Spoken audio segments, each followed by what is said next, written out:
You feeling it, I'm feeling it, we feeling it, let's deal with it.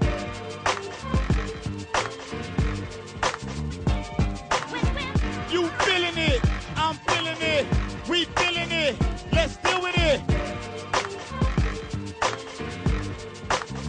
Yo, one time for your mind, two times for your soul. Strap in your seatbelts tight, now let's go. Taking you somewhere you've never been before, where knowledge reigns supreme and weighs more than gold. To the far reaches of the solar system, only thing to leave behind your inhibition.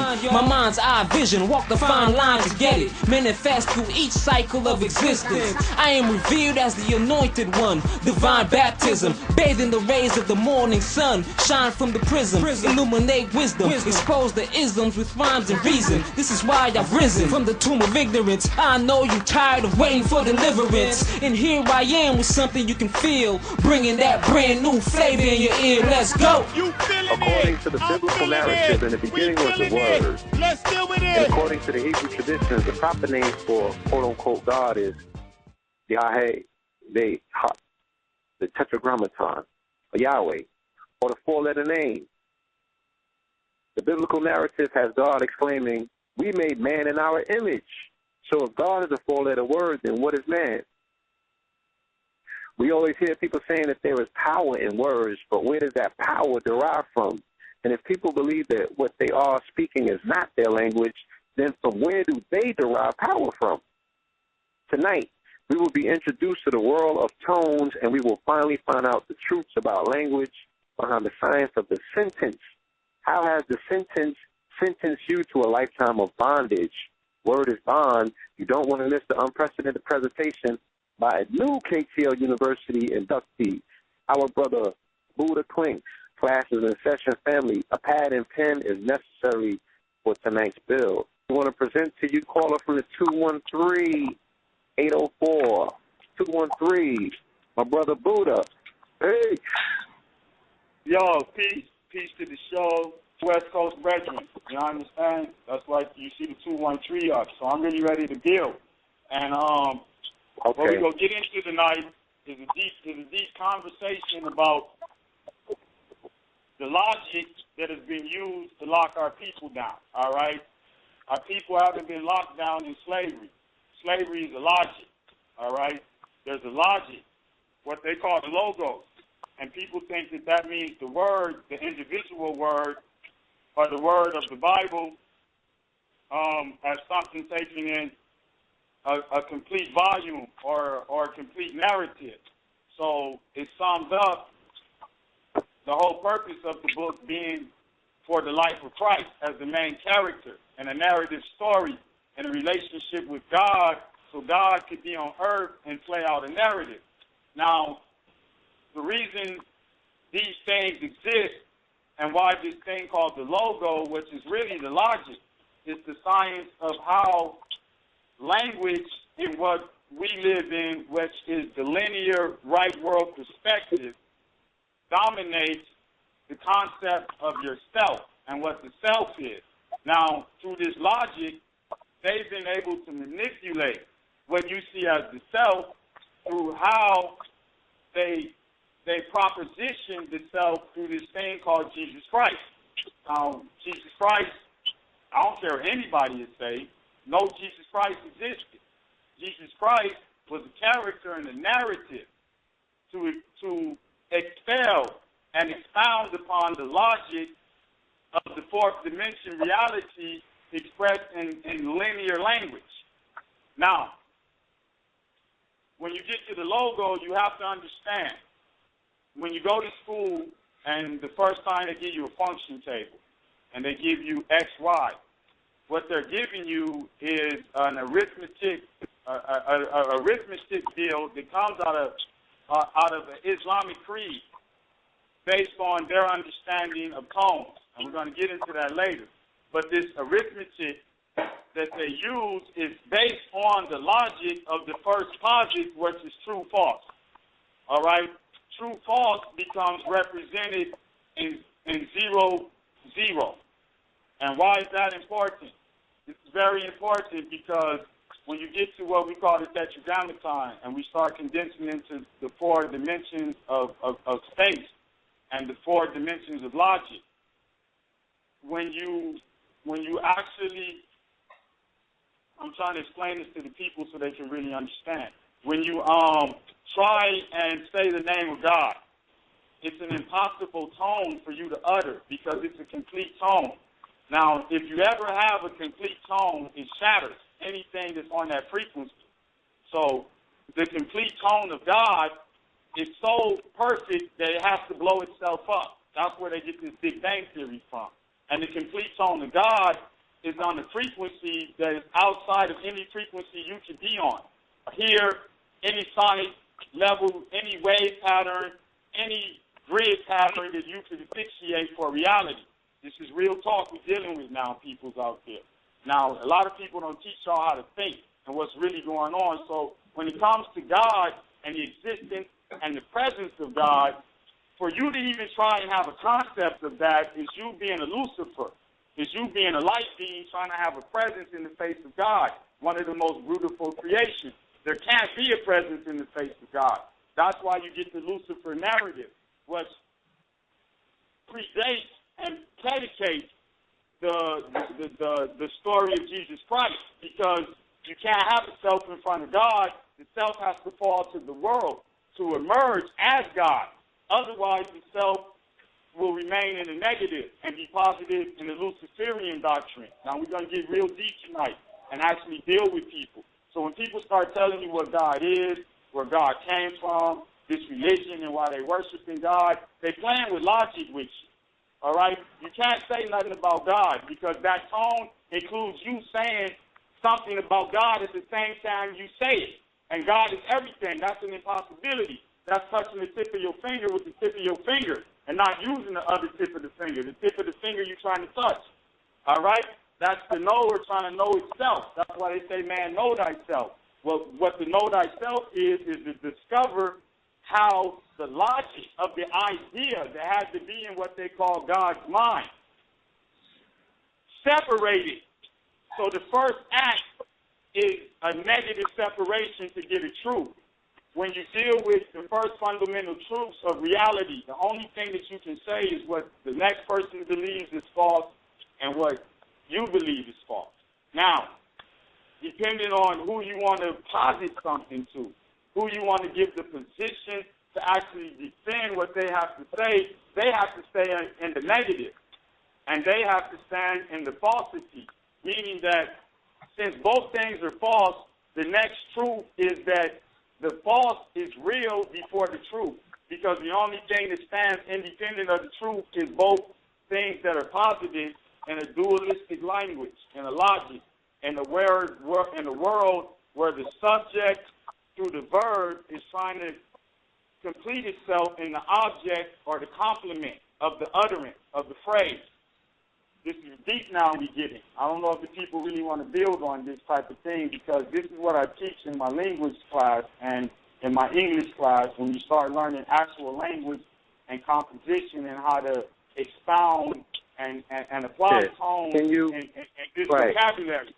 So very quickly, can you, before you continue, just give them a very brief run through in terms of your credentials, where you've taught at, how long you've been teaching, and things of that nature. That makes people a little bit more comfortable sometimes. Please continue. All right, people. I've been in. I got knowledge of self in 1989 from my brother Charlie Brown, Kalani, the team. All right. Ever since then, I've been building on the science of the original man, doing me. I grew up in a household of Rastafari and voodoo, because my mom is a Haitian voodoo lady that we can get into other science on that, and she married to a Jamaican cat that raised me in the Rastafarian tradition. So I was building on a vast array of cultural levels from the youth.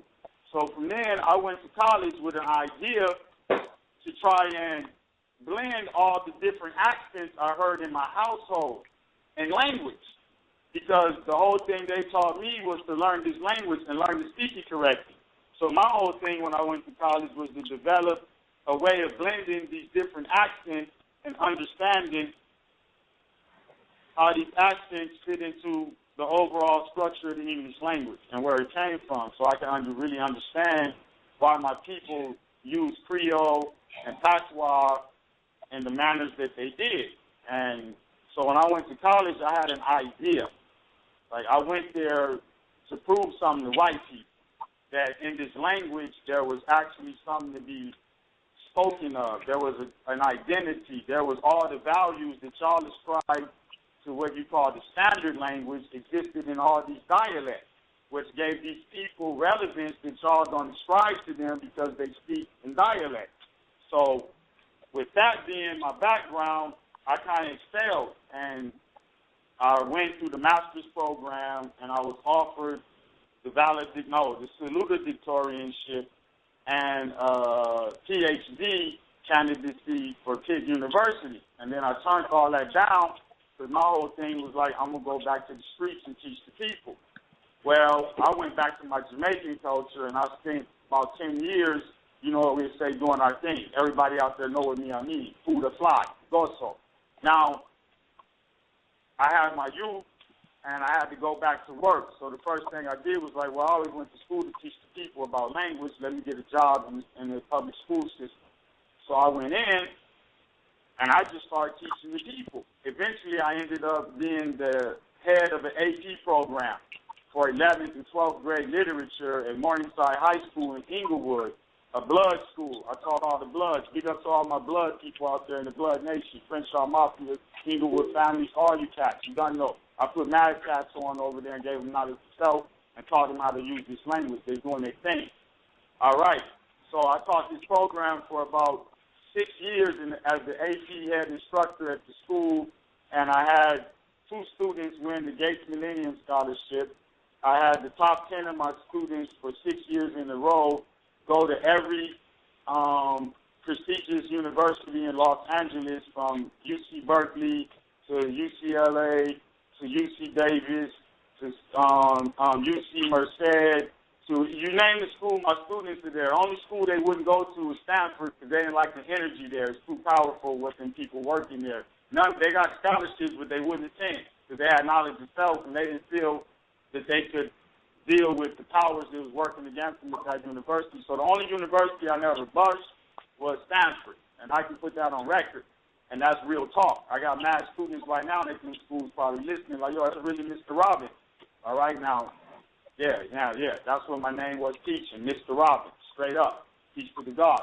Now, that's basically the background. I left the school system to come teach the people.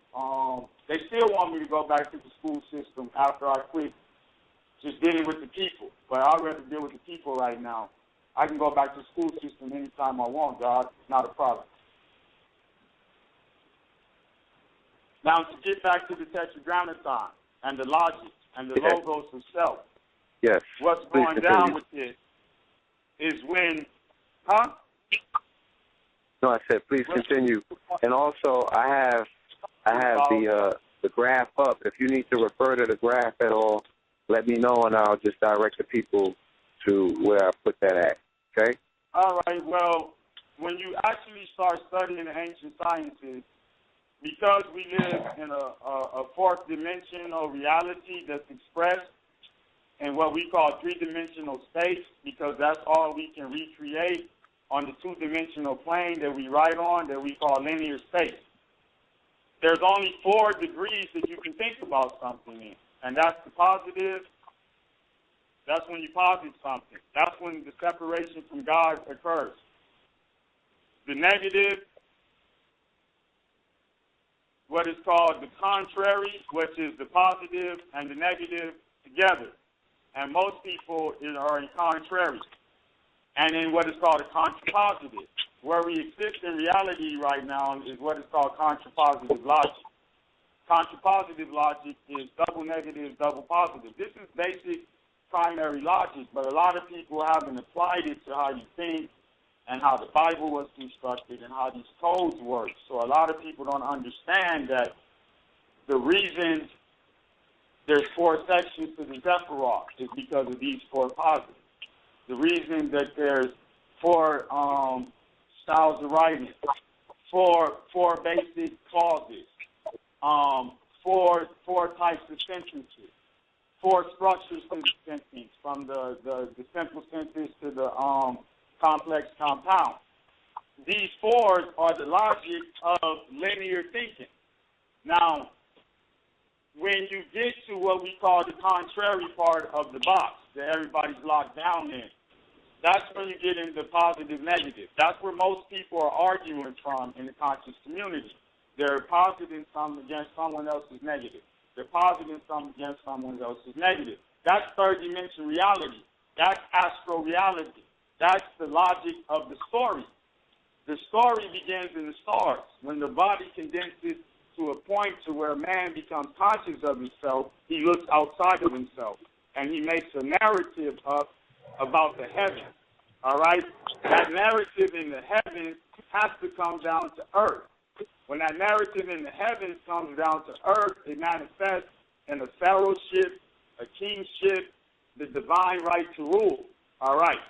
Now, that same persona has to be embodied in a physical being that walks the earth. Now, this is when you get into them constructing the falsity of Christ. Because remember, when you get to the first point of logic, everything is false. This is why the white man's logic and then the logic of linear thinking, they can do whatever they want because the initial positive is false. And then the negative has the first truth because the first truth is false. And they can operate in the negative with no fucking qualms, no avail, no worry, heartless, what people refer to as the devil, to live backwards, which is another code of starting in the negative. They can hide all the sciences behind metaphors about the devil and witchery and the negative because they know the first truth begins in a negative statement and a negative action, a separation, a minus, a falsity. And so now, with that being said, they can go into a historical process of creating a history to make a thing called Jesus real that was false, which is an incredible use of logic on the people. Now, what happens is when Jesus became the right, the new pharaonic energy for these people to become and claim the divine right to rule, Jesus became a self that they started adopting. They wanted to be the Jesus.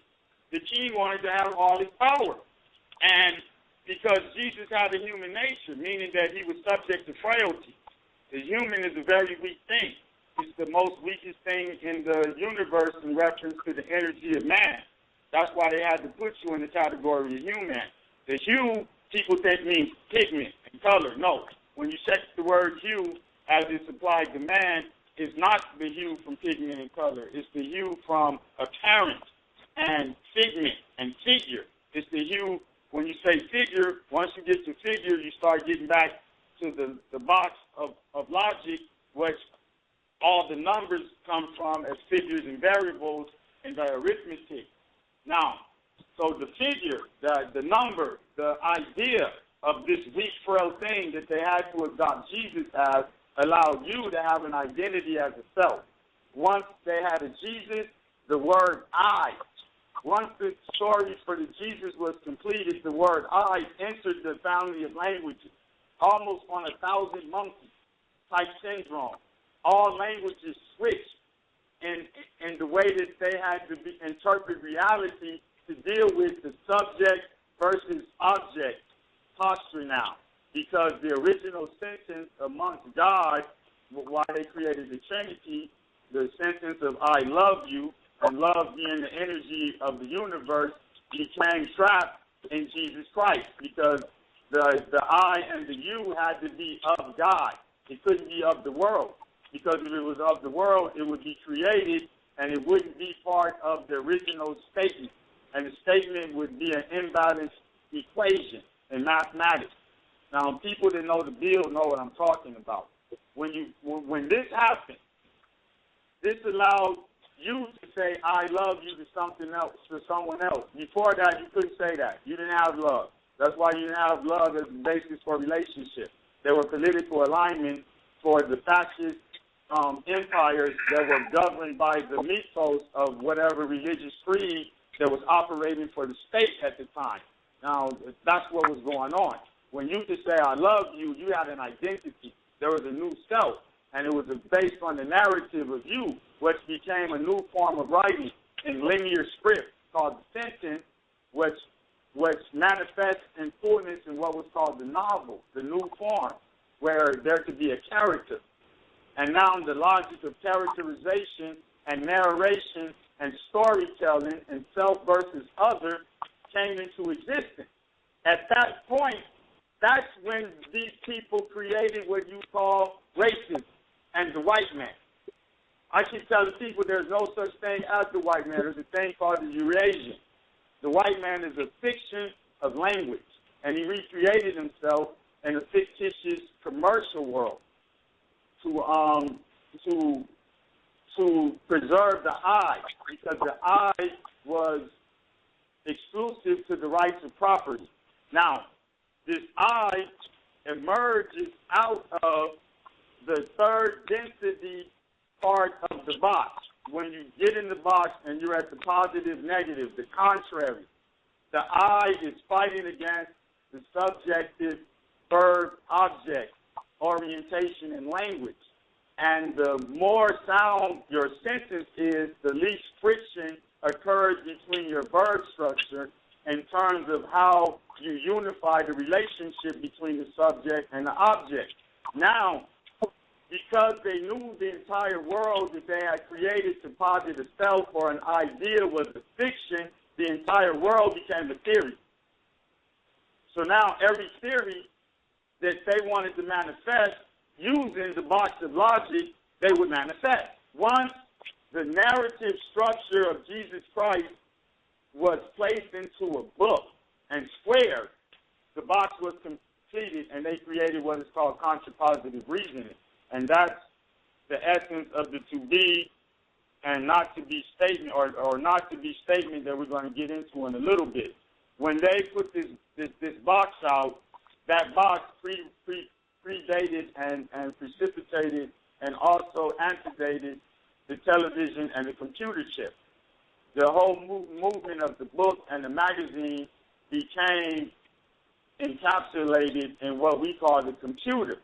And the computer is a way of reasoning in every positive logic, meaning that it can reason the double negative and the double positive, the contrapositive. And what the contrapositive means is that the negation of the predicate proves the subject, so that there's a union between subject and object in thinking. This is real talk. Now, because of the computer and its ability to have contrapositive logic, most of us are still arguing in a contrary form of reasoning, and we haven't taught the people what's actually happening to them. So the computer has created a new self for them called the android me, and the new self is where they're placing their contrary form of logic to have a new form of Jesus Christ, which is their self, their own identity. This is what's happening. So when I get to the original man in tones, I'm going to break down how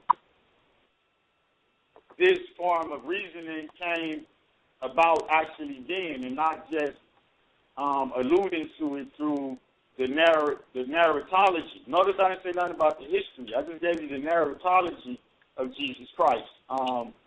There's a whole story, especially if you understand the ethic that goes along with the Jesus Christ myth, which is paradise lost.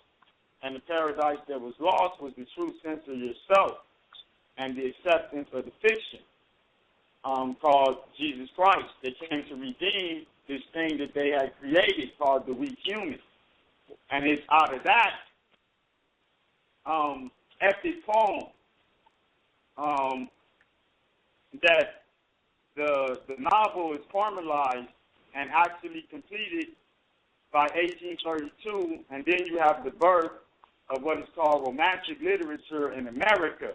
And the romance, the fiction, the negative positive self takes on a whole new category in America because it's the land where the self, the new Jesus, could exist in the individual because there was no king to claim predestination and all of this. It was yourself. And it was here that that energy and concept bumped into the last remnant of the world's tone. Now, if you got any questions or you want any clarification, I'll build on that before I get into explaining the world's tones and associating that and juxtaposing that to what I'm talking about with this box of logic that comes out of the truth table of true and false, which becomes the function table for your mathematics and arithmetic, your logarithms, your computer programs, basically. I want you to, just continue to roll. Letting you build up, brother. All right, well, when this new self was formalized in 1832, and the reason it was formalized in 1832 because through the romantic literature, positive and the negative, this self began to criticize itself. Meaning that all the literature of the romantic period was a critique of the different formulations of the self of Jesus Christ. This is what's going on in the Scarlet Letter. This is what's going on in all the literature of Edgar Allan Poe. This is what's going on in any literature you bring me of the American Romantic period. Now, what happened when this self came over here, it ran into us. It ran into what, certain of my brethren are called the Moors, melanated people. Well, I'm just going to tell you, they were the people that remembered the world of tones. That's all I can say about it. And that's why they built mountains. And they lived in these circles. And they had these confederacies. And they had these lodges and these peace.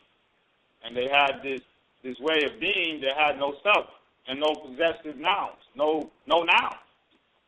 Their whole language was based on verb structure only because everything was in the immediacy presence of doing. And the concept of time was not to count the past. It was to situate you in the present so that the energy of the present could be focused in all your verbations, your action, your movement, your use of the verb as your physical being, not necessarily as a language that was a conduit to your movement. Your movement itself was the language. Now, when they ran into these people and they got an I that's separated from them, moving in the sentence to get to an object that I, whatever noun that I wants to be, has to possess, and they want to go and possess it, that's some crazy shit going on. These people don't even know what you're talking about. They don't even know how to war. They don't even know how to fight. That don't make no sense. That's how they took over us. That's where the slavery shit came from, and how these people was able to flip the game.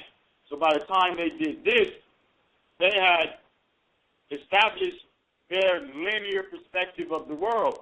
Now, the reason they were able to do this and why this is so powerful is I try and tell people, a lot of people don't explain this to the people right. They tell people that the map is upside down. The white people flip the map.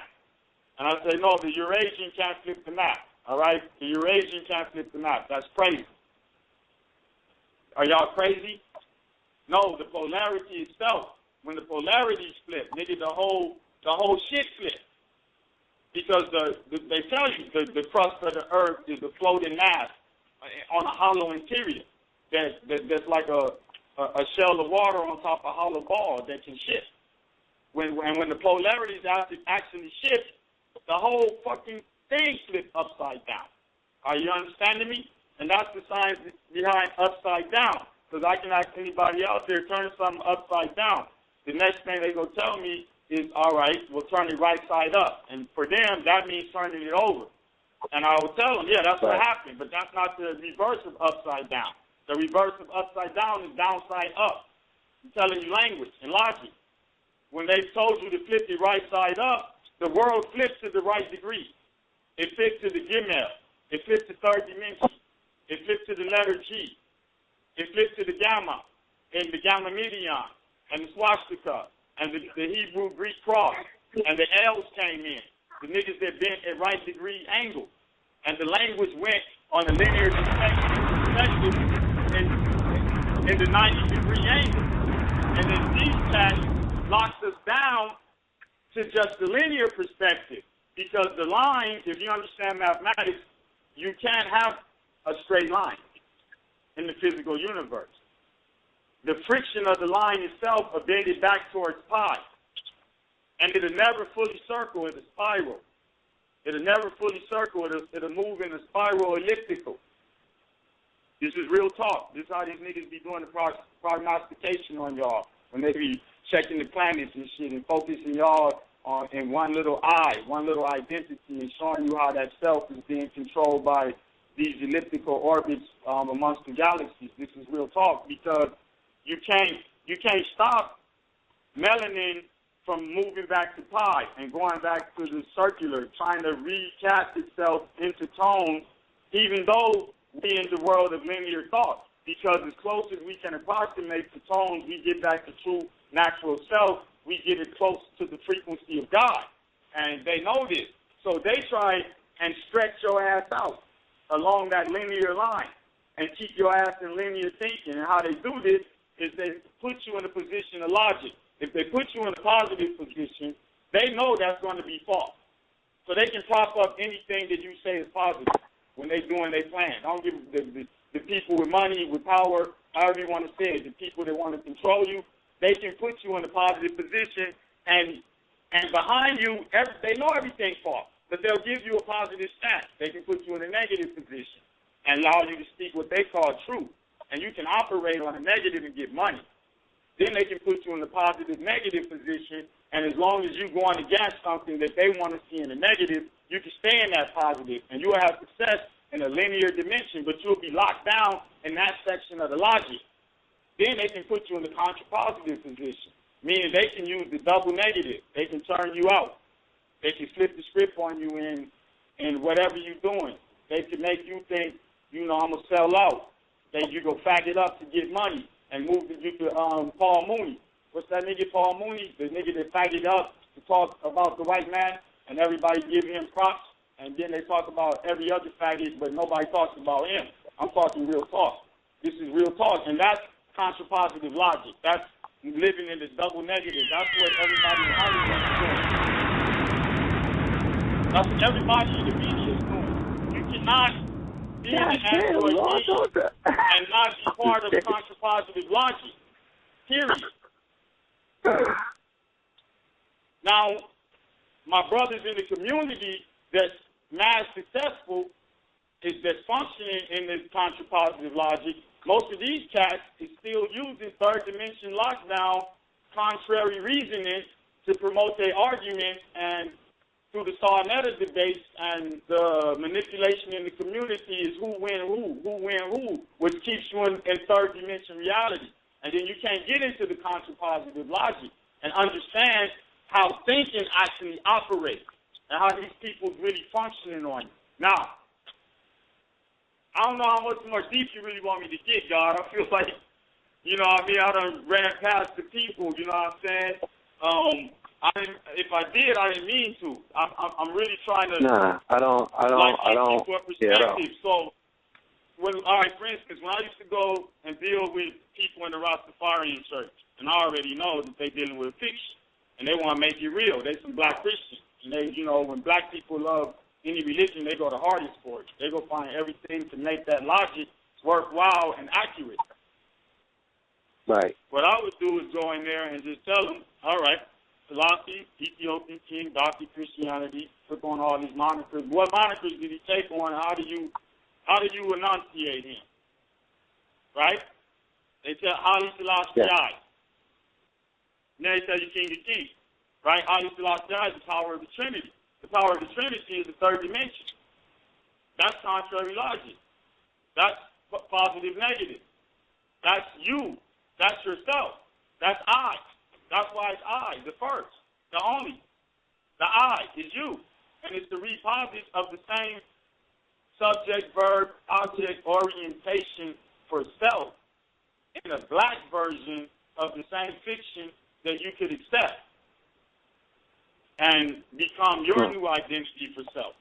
And what the Rastafarian movement was merely a way of you establishing an I that was black in the third dimension lockdown, a new form of the Jesus Christ narrative.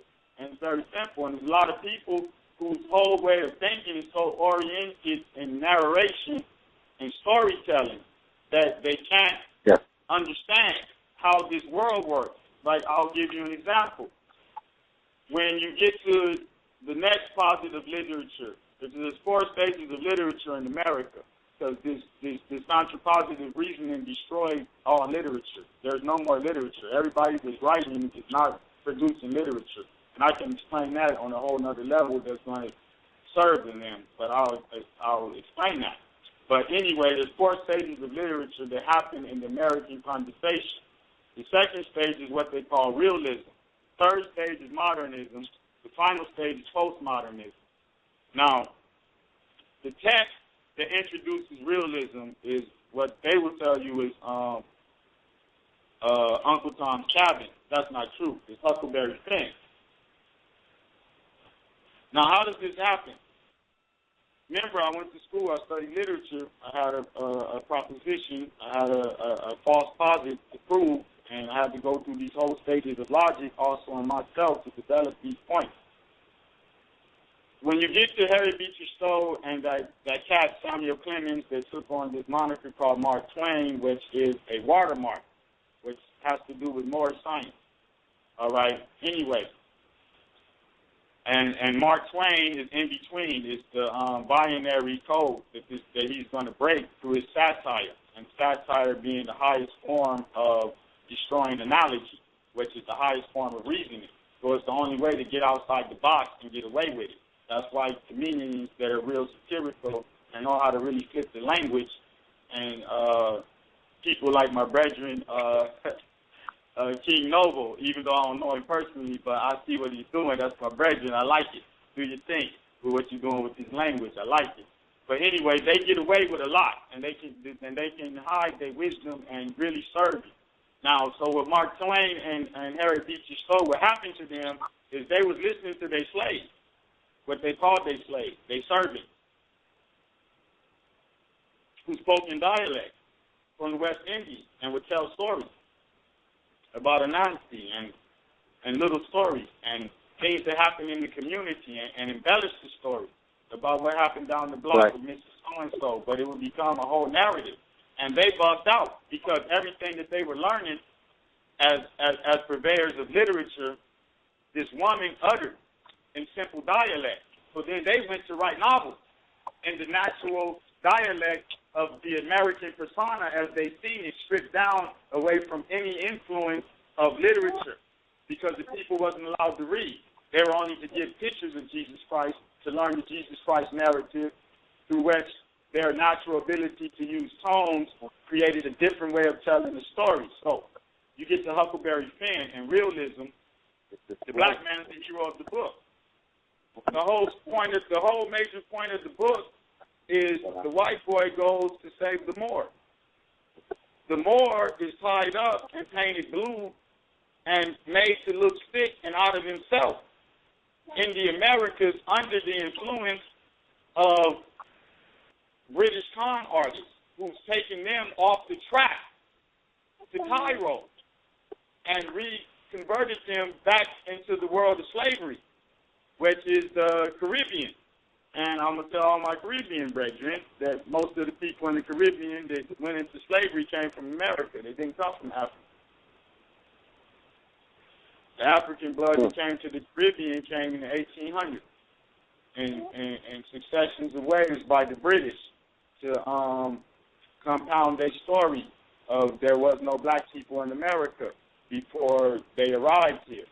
And most of the slaves they took from Africa went to South America. very few of those slaves even seen any shores on America. The ones that came up here were high-class servants and defenders of their cause. And they had titles.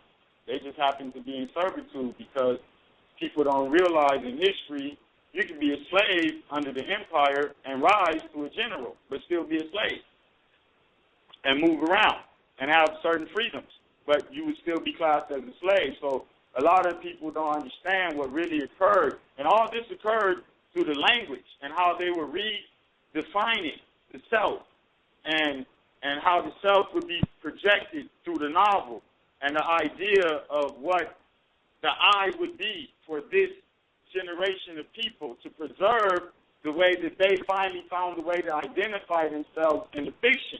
Because in true history, as the Eurasians, they have no presence amongst the true Asiatics.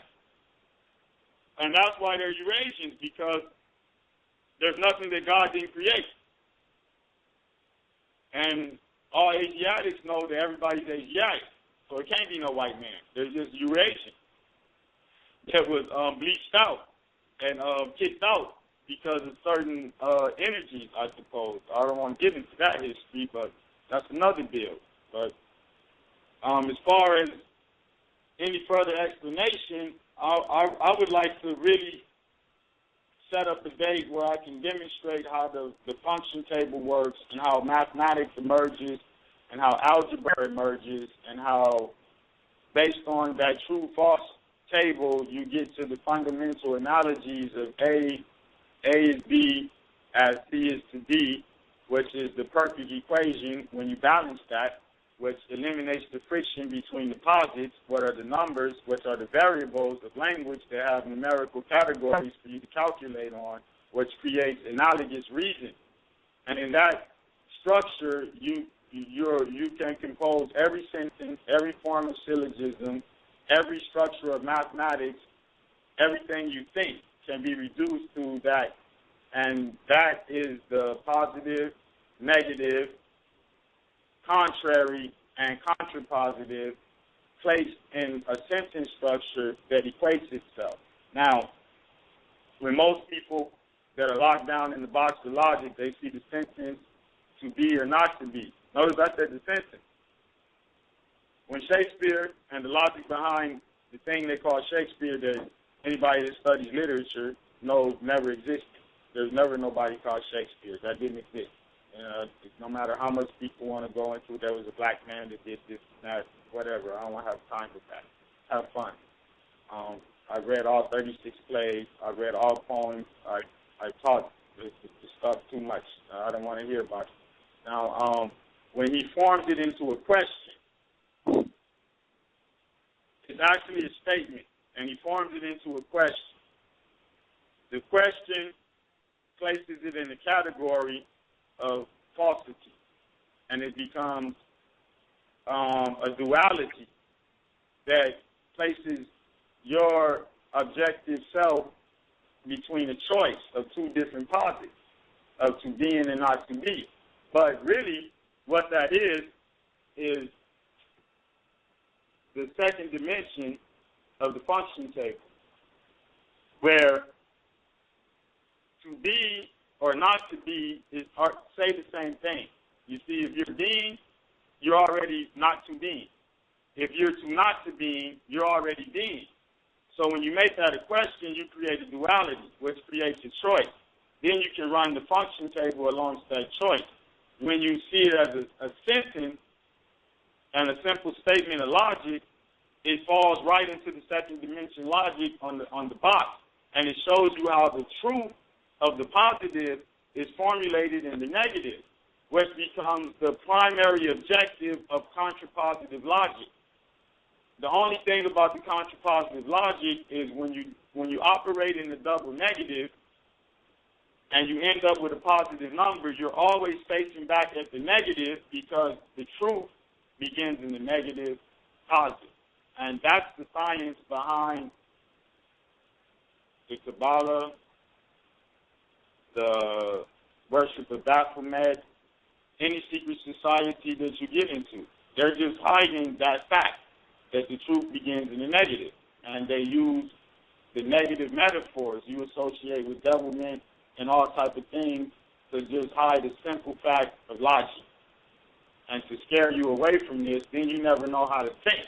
Now I can embed your idea self that we created, because you're going to operate in third dimension linear writing no matter what you do, unless you become adept at what we call the android me and the destruction of language, and you only speak in emoticons and broken down as text messages that reconstruct syntax and lack any type of grammatic structure to them, and really force people to be intuitive and recreate the sentence in their mind in order to find the meaning. It doesn't exist in the physical world where they can read it anymore. The space has to go back into an intonation in the mind to actually get the hell what people are saying.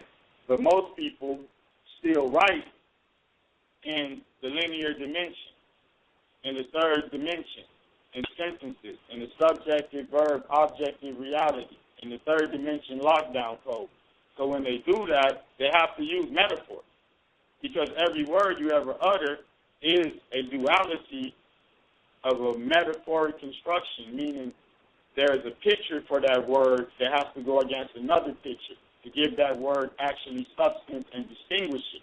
This is when you get into semiotics and symbology and semantics, and you get into things, the sign and the signifier and signification of word meaning. So because every word breaks down to a metaphor based on how you understand intuitively all those big, not big words, all those words of linguistics I just expressed, you are susceptible to metaphoric logic. So if they can give you some type of negative metaphor that you've already associated to establish your sense of self, because you have to have a positive sense of self in terms of third dimension logic, because you're going to operate in the positive. So your Jesus, your Muhammad, your Dr. York, your Commission science, your dynastic perspective, everything has to be positive that way. In search of your I, and reestablish your logo, your logic, as you as God. And if you don't understand the logic of that, then your metaphoric reality that someone else gave you becomes the basis of how you express yourself in the android me. And you only use the android me to have a sense of self, because you lack the logic, the logo, the words, the tone to actually get close to the original man, which is the expression of God without language, pre-literate, no structure. Once you have language, you have squared structure, any type of language. You have structure. It does not represent. That's why the people we call the ancients, they operated before the zero.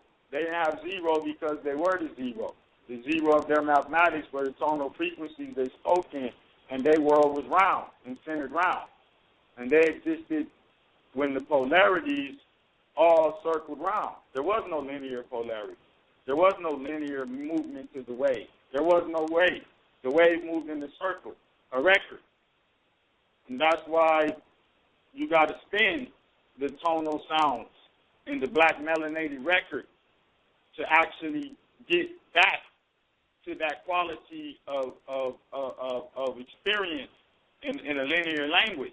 And then what we're doing now with digital sound. I want you to repeat that. They might have missed that.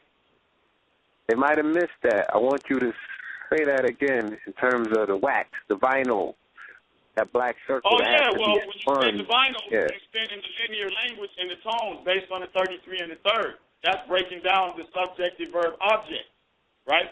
So you take one category of that 33 and the third, and that third actually implies the other 33, the other sets of 33, so that it's actually a full circle. moving in pi. And that's the only way you can take linear reasoning and place it back in the quality of the tone and get close to mastering the circular nature of sound in its complete form, which would be perfection and destruction and being in the presence of God and Luciferian and causing light and explosion. Well, yeah, I'm waiting on you to take a... Yeah. We bend it at the 33 to keep it within the realms of pi and in the spiral. But that's the control and regulation of linear speech. And you speak in verse when you write a song. And the verse is one turn. And the verse gets you back to the universe, which is one turn, which is one song, which is the actual song of God played at a pitch to where it destroyed itself to allow creation to manifest. Nah. I've been waiting for you to take a breath because it's more than I just can't do one. I gotta follow up. You know what I'm saying? I'm sorry. Everybody said I didn't want to interrupt you, Lord. I didn't want to do it. You know what I'm saying? You don't allow too many gaps. You know what I'm saying? There's a lot of stuff I really wanted to build on for the people on Huckleberry Finn also, and I want all the Moors to read Huckleberry Finn also, because all the Moors should read that book and understand the science of that book. It's very important. It's very important for everybody in America, and get past the nigga Jim shit. That's real talk. Just understand who built the wigwam, who was controlling the boat, what happened when the fall came, who flipped on them, how did they hide him from the people, why did a young, ignorant, white, unbred American boy knew to hide him as a Moor, to keep people from searching for him as a slave? Why did they wrap his head in a turban, set him on the water? Why was he on his way to Cairo? It's real deep. You know what I mean? And these type of things I used to just bring out. I used to tell my students, like, look, I'm going to teach y'all more sciences with Huckleberry Finn. And this is quote-unquote, and bring in Noble Duality, all types of things. Just through literature. This is classic. Classic American literature, correct? What? That's it. This is classic American literature. From what I understand, you have to read Huckleberry Finn. That's the most important novel in American literature.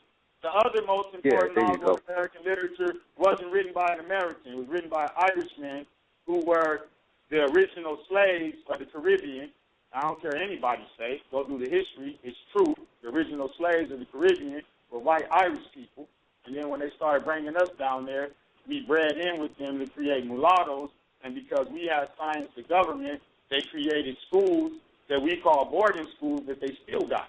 And they trained their mixed niggas like Madison and the rest of them to come back up here and use their congressional congresses to basically deprive us of what was going down. But anyway, this Irishman named James Joyce in Finnegan's Wake, who wrote in the contrapositive form of logic and kept time in the present and explained how the actual way time works, and that time is always in the present.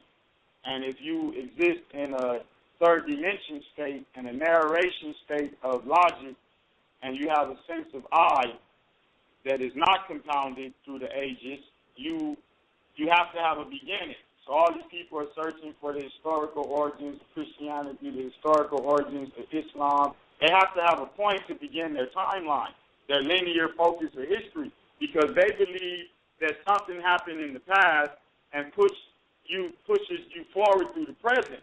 When really, the present creates the past. The past comes out of the present, and it trails behind it, just like the wake of the ship. Like my nigga Alan Watts tells you. Now, it trails behind you in the wake of the ship. You're always in the present. I want you to explain that, Lord. All right, when the past, you're always in the present. So what happens to you becomes the past. It's not what happens to you becomes the present. You're always in the present. That's why they use the logic of the vessel. And when they created the commercial fiction, they referred to you as the vessel. on the water. The water you're on is not Admiralty water. No, the water is the sense of self you're riding to be in the present. And they gave you a fictitious sense of self to correspond with the fiction that gave you the sense of I, called Jesus Christ, or whatever religion you wanted. They just took that and commercialized it, and it was okay because you already lived in the fiction to be in the present. So the present vessel, you as the vessel, the conveyor of the light energy, is always in the present. What happens to you then becomes the past. This is why the present can change the past. This is why your sentence moves along in the present. And what you finally say can switch up every word you posited in the beginning when you finally get to the object in the sentence, because you're always in the present. The past comes out of the present. It doesn't come before. And that's contrapositive logic. And that's the logic of the world you're living in. This is how it works.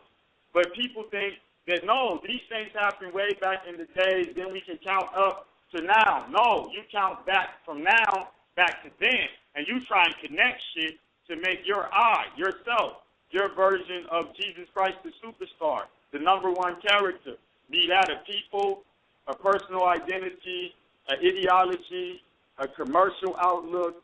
That's what you do to make yourself relevant in the present. And that's why it said if you don't know your past, you don't know where you are, you don't know where you're going.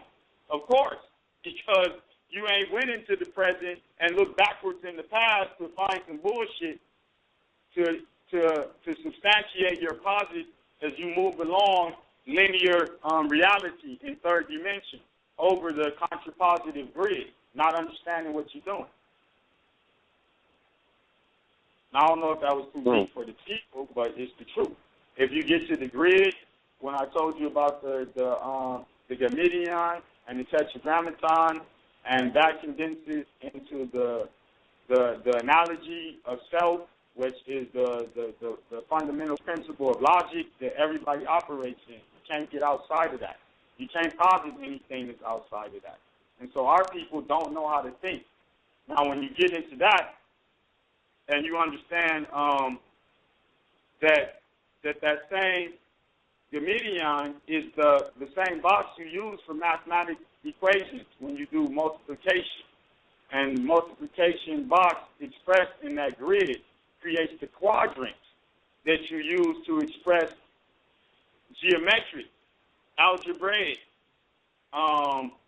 calculus, every equation in the world that you could express. It all comes from that.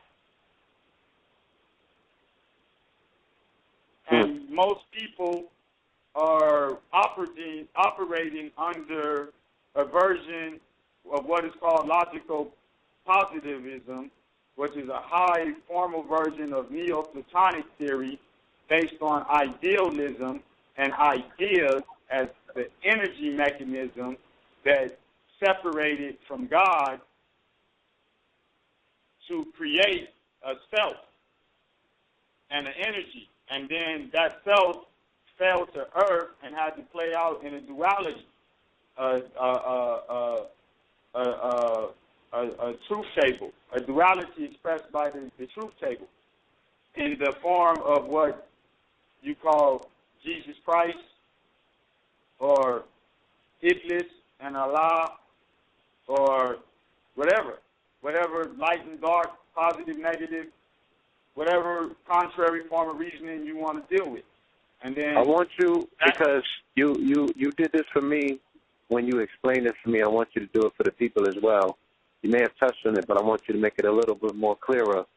Explain to them, of course, a lot of people that subscribe to this information, they like, yeah, I know that Jesus' story came out of the Haru story or what have you, but explain to me what you was explaining in regards to the family dynamic, of the Haru story and, versus what was re-engineered with the Jesus story. Because of it being singular. The Haru story is just emblematic of how you actually created self. All right? because the Heru story is the story of astrotheology. It's the story of the projection of the first noun, the first thing that was separated from God but was God is projected. All right? And that's Heru.